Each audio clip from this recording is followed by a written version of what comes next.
Entonces, con la evaluación del estado nutricional, con los tipos de crecimientos anormales y los indicadores, hacer unas definiciones o dejar en claro unas definiciones. La desnutrición crónica siempre va a representar un retraso en el crecimiento, ¿bien? Y básicamente lo vamos a detectar cuando comparamos la talla del niño con el estándar o el recomendado para la edad, tanto sea en los patrones de referencia de la OMS o un patrón adaptado a nivel local que tenga el país. Por ejemplo, Ecuador tiene un patrón adaptado, Argentina también tiene un patrón adaptado, Chile también tiene un patrón adaptado. Entonces, si no tenemos ese patrón, bueno, lógicamente usar el patrón de referencia de la FAO. ¿Y eso qué está indicando cuando hay un retraso en una de las mediciones del crecimiento? Que hay deficiencia de micronutrientes. Y los micronutrientes más deficitarios en los niños son el hierro, el zinc y el calcio. Pero también tengo otros micronutrientes como la vitamina D y la vitamina A. La vitamina A está suplementada por ley nacional. Entonces, aquí en Honduras. Entonces, ¿por qué es tan importante la vitamina A? Porque para que el calcio pueda para que el hierro pueda movilizarse de las reservas hepáticas, necesito tener presencia de vitamina A. Es decir, que yo puedo tener una buena reserva en mi hígado de hierro, pero que si no tengo la vitamina A suficiente para hacer esa transferencia, no lo puedo ir a buscar, por así decirlo, y que sea utilizado por el resto del organismo o del órgano que lo esté necesitando.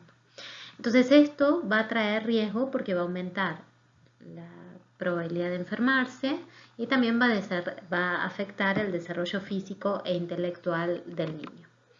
Entonces la desnutrición crónica siempre es el problema de mayor magnitud. El retraso de crecimiento inclusive puede aparecer antes de nacer, que era lo que hablábamos en los primeros videos, de que no iba a ser lo mismo el peso de un niño de menos de 2,5 kilos o de más, ¿sí? Que no iba a ser lo mismo si nació antes de 36 semanas o posterior a 36 semanas. Entonces, acá un poco nos está indicando dónde está ocurriendo ese retraso de crecimiento. Y lo más riesgoso es que esté ocurriendo durante el embarazo, o sea que la mamá sea una mamá desnutrida, porque aquí lo está afectando desde la concepción, o sea, desde la formación incluso.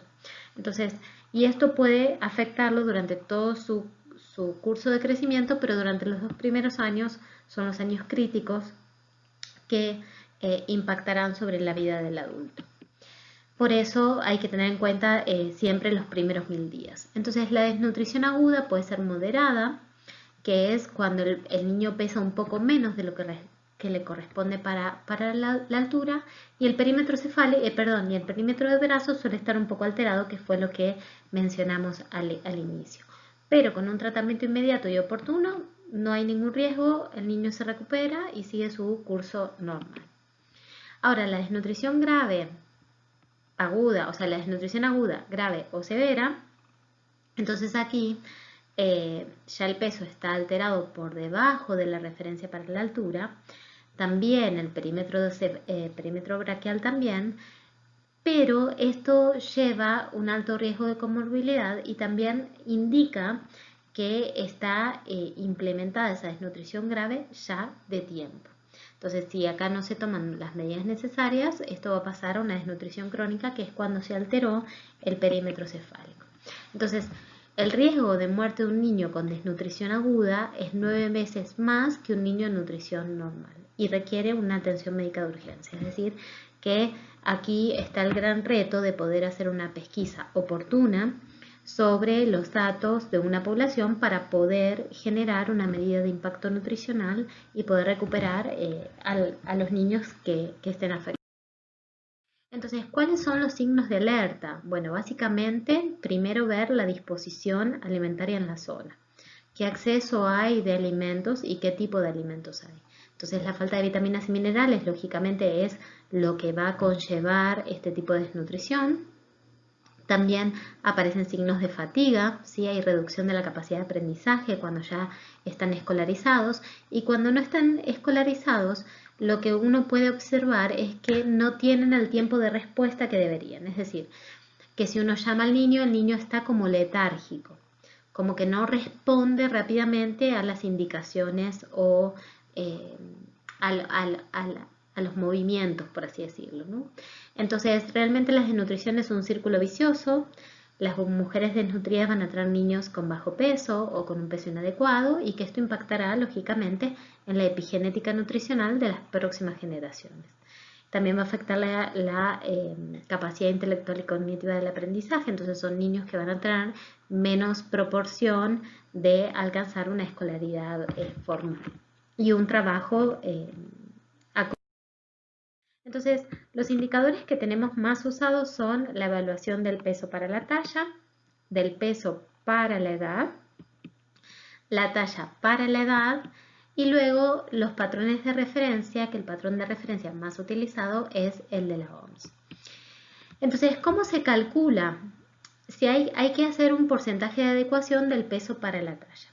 Y el límite de inclusión, es decir, ¿qué me indica que estoy en la normalidad? Que el niño obtenga entre el 90 al 110% de ese patrón.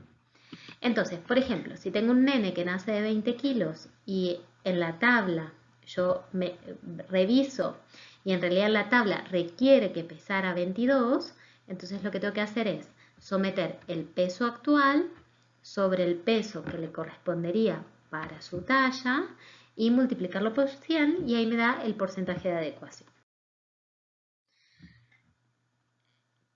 ¿Qué porcentajes de pérdidas son riesgosas? Y acá por eso yo puse este cuadro, básicamente por dos motivos. Primero, una vez que hay que hay que detectar, o sea, una vez que se detecta, habría que hacer un seguimiento semanal. Entonces yo les puse. Y que hay que evitar que no, o sea, que no haya pérdidas, y que si existiera, que sean menos del 1 o el 2%. ¿Sí? Si yo estoy haciendo una medida de intervención nutricional y veo que a la semana sigue habiendo pérdidas, entonces eso ya es el primer indicador de que no está funcionando la medida de intervención nutricional. Ahora, supongamos que la medición la estoy haciendo al mes, que yo mido el peso del niño para la talla este mes y al mes siguiente, y veo que hay una disminución significativa, es decir, que hay una pérdida de un 5%, ok, entonces estoy en una disminución, una pérdida significativa que, bueno, puede ser manejable. Pero si esto ya está mayor a un 2%, voy en camino a una desnutrición crónica. Y si la evaluación es de a 6 meses, la pérdida significativa es un 10 y más de 10 es severa. Desde la práctica clínica, yo les sugiero que una vez que ustedes detecten signos de desnutrición aguda, hagan el primer seguimiento durante el primer mes, a un seguimiento semanal a esos casos, para que ustedes rápidamente puedan retrotraer el estado de una desnutrición aguda a un estado de normalidad. Si ustedes se demoran en un mes, puede que esto avance y que realmente impacte ya de forma severa en la vida del niño en la adultez.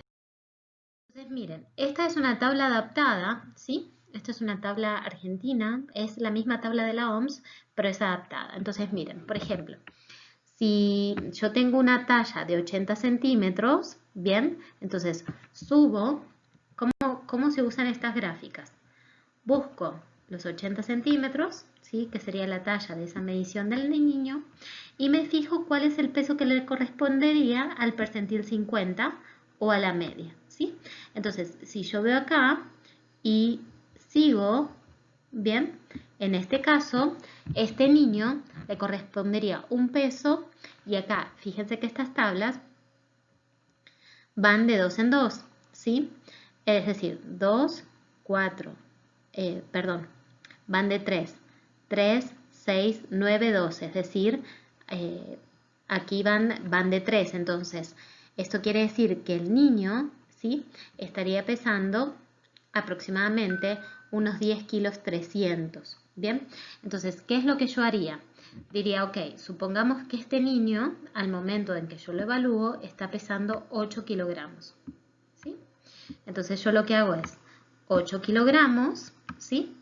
Dividido los 10 kilos 300, que es lo que me correspondería, ¿sí? Para esa edad. Y este valor lo multiplico por 100. Perdón, esta gráfica, ¿sí? Este dibujo. Entonces, el porcentaje de adecuación de esta, digamos, de esta gráfica o de esta ecuación debería dar entre 90 y 110.